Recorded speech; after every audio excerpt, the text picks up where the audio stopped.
So a quick video on the Landrover, the latest. That's the back. We've got the fog light on and we've got the reverse lights on. The reflectors are on there, and I must admit, on these reflectors, it was quite a cold day yesterday. So what I did, if you ever have trouble getting these on, these are reasonably solid now. These are stuck on with, not suction pads, sticky pads.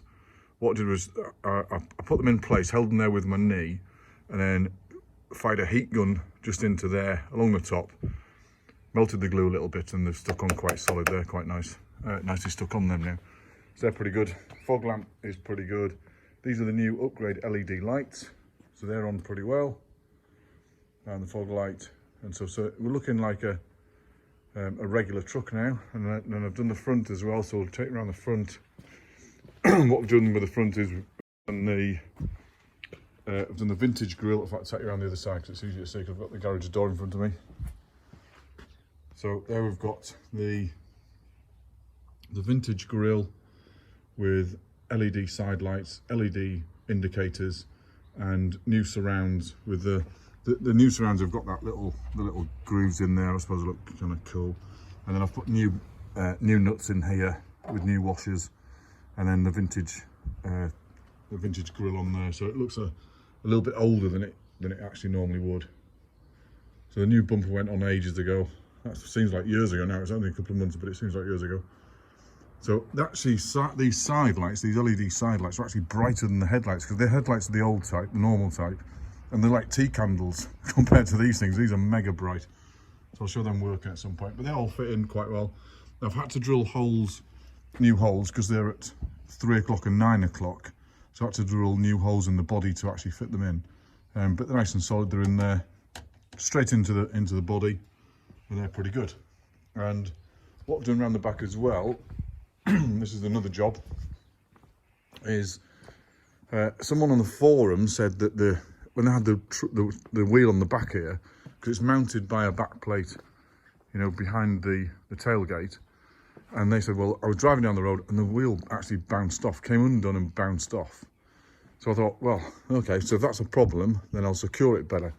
So what I've done is I've put the normal wheel nuts on the post to hold it on the bracket, and then what I've done here, you can see I've actually drilled lock wire holes into the nuts. So I've got one in that one, got one at the bottom of that one, and one there.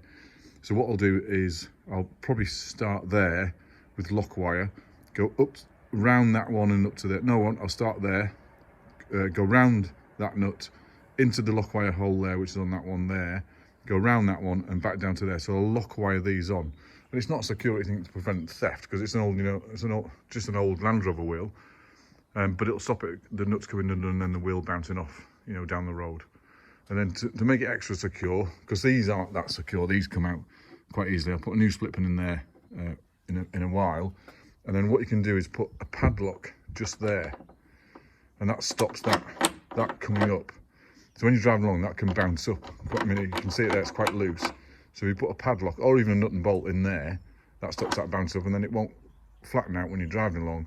This won't come off, and then your tailgate doesn't go flying or anything. So little padlock in there. It's just a little trick to stop it, to keep it latched on. And you can put one on the other side, I suppose, if you wanted to.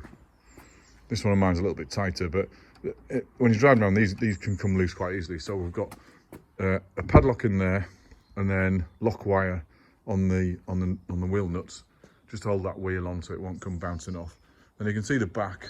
I've done the fog. I've fitted the fog lights now, and yeah, that's the Landrover so far. So pretty good job. I've got a number plate, which I was going to fit that one, but it's yellow on the green, and it kind of goes. And I want a vintage one. So, and I got a vintage one at the LRO show. But the guy that made it, I'm sure it's regulation and stuff, but it kind of just fills that whole space of number plate. I don't really want that. I want a smaller one. So I've gone for I'm going to go for a show plate that kind of comes to about here and there, just so it looks a little bit smaller. And whether it's legal or not, I'm not sure. It's got a BS stamp, but we'll see when it's on anyway. But I've got the regulation plates up there anyway, so it's not as if we're doing anything wrong really. So there we go so far. So you got any questions or queries, then by all means comment below. If you got any ideas, fantastic, comment below. Oh, I've just noticed there I've got 2 holes from the old light, and I've got to fill in there, so I'll have to fill them in. just to make it flat and nice. But yeah, so that's the Landrover so far. See you soon.